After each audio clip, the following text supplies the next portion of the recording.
And big breaking news coming in. Russian President Vladimir Putin has announced a military operation in Ukraine. The Russian leader is sending troops to eastern Ukraine.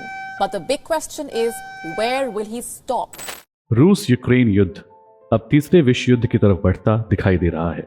रूस ने अपने और Ukraine के बीच आने वालों को धमकी दी है, तो वहीं अमेरिका ने भी सख्त चेतावनी के साथ कहा है कि अंजाम बहुत बुरा होगा।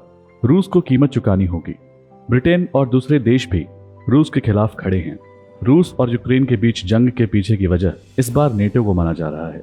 नेटो यानी नॉर्थ अटलांटिक ट्रीटी ऑर्गेनाइजेशन, जिसे साल 1949 में शुरू किया गया था। नेटो एक मिलिट्री अलायंस है जो अपने सदस्य देशों की सुरक्षा सुनिश्चित करता है।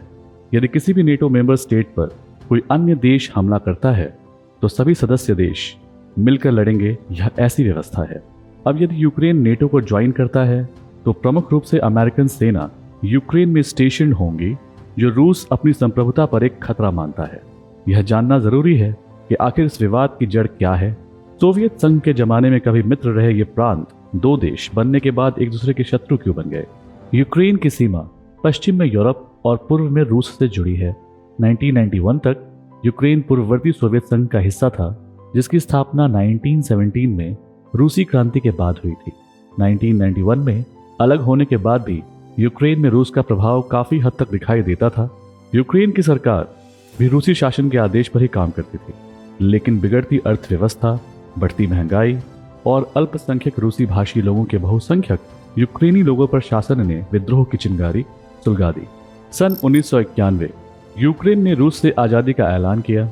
रेफरेंडम से लियोनिड क्रावचुक को राष्ट्रपति चुना गया। सन 1994 लियोनिद कुचमा ने लियोनिद क्रावचुक को चुनाव में हराया। सन 1999 कुचमा एक बार फिर से राष्ट्रपति चुने गए। चुनाव में अनियमितता के आरोप लगे। सन 2004 रूस के पक्षधर विक्टर याकुनोविच राष्ट्रपति बने। चुनाव में धांधली का आरोप लगा, प्रदर्शन हुए। विरोध ऑरेंज रेवोल्यूशन के नाम से जाना जाता है। पश्चिम के पक्षधर विक्टर युश्चेंको को राष्ट्रपति चुना गया। सन 2005 युश्चेंको ने रूस का दबदबा कम करने का संकल्प लिया। यूक्रेन को नाटो और ईयू में शामिल करने की बात कही। सन 2008 नाटो का यूक्रेन से वादा, आप हमारे गठबंधन का हिस्सा होंगे। सन 2010 यानुकोविच ने राष्ट्रपति चुनाव में यूलिया टीमशेंको को हराया। सन 2013 यानुकोविच ने यूएस के साथ ट्रेड वार्ता को सस्पेंड किया। रूस के साथ ट्रेड समझौते किए। कीव में बड़ा प्रदर्शन शुरू हुआ। सन 2014 14,000 से ज्यादा प्रदर्शनकारियों की मौत। संसद ने यानुकोविच को हटाने के लिए वोट किया। यानुकोविच यूक्रेन छोड़ रूस भाग गए। लड़ाकों ने यूक्रेन के क्राइमिया में संसद पर रूसी झंडा फहराया। 16 मार्च को रूस ने इसे रेफरेंडम से रूस में शामिल किया। सन 2017 यूक्रेन और ईयू के बीच फ्री मार्केट ट्रेड की डील हुई। सन 2019 यूक्रेन के ऑर्थोडॉक्स चर्च को आधिकारिक मान्यता मिली। आधिकारिक मान्यता मिलने पर रूस इससे नाराज हुआ।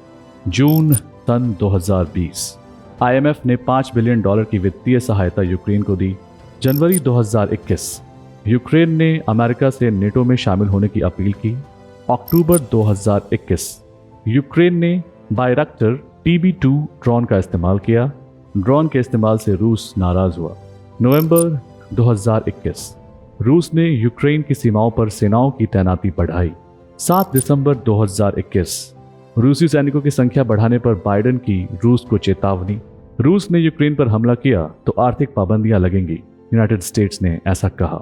10 जनवरी 2022 यूक्रेन रूस के तनाव के बीच यूएस और रूस के राजनयिकों की वार्ता विफल। 14 जनवरी यूक्रेन पर साइबर हमले की चेतावनी।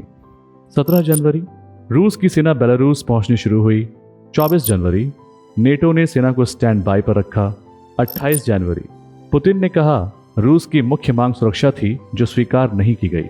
2 फरवरी यूनाइटेड स्टेट्स ने कहा 3,000 अतिरिक्त सैनिकों को पोलैंड, रोमानिया भेजा जाएगा। 4 फरवरी पुतिन को चीन का समर्थन मिला। यूक्रेन को नेटो का हिस्सा नहीं होना चाहिए, ऐसा चीन ने कहा। 7 फरवरी पुतिन से मिले फ्रांस के राष्ट्रपति इमैनुअल मैक्रों।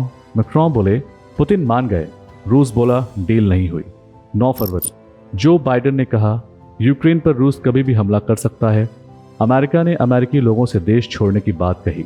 15 फरवरी रूस ने कहा उसकी कुछ सेना वापस लौट रही है। 18 फरवरी यूनाइटेड स्टेट्स के राजदूत ने कहा रूस ने यूक्रेन सीमा पर सैनिक बढ़ाए। 19 फरवरी रूस की सेना ने परमाणु हथियारों का अभ्यास किया। 21 फरवरी रूस ने यूक्रेन के 2 हिस्सों लुहांस्क और दोनेत्स्क को मान्यता दी। 24 फरवरी 2022 रूस ने यूक्रेन पर सैन्य ऑपरेशन का ऐलान किया और जंग शुरू हो गई।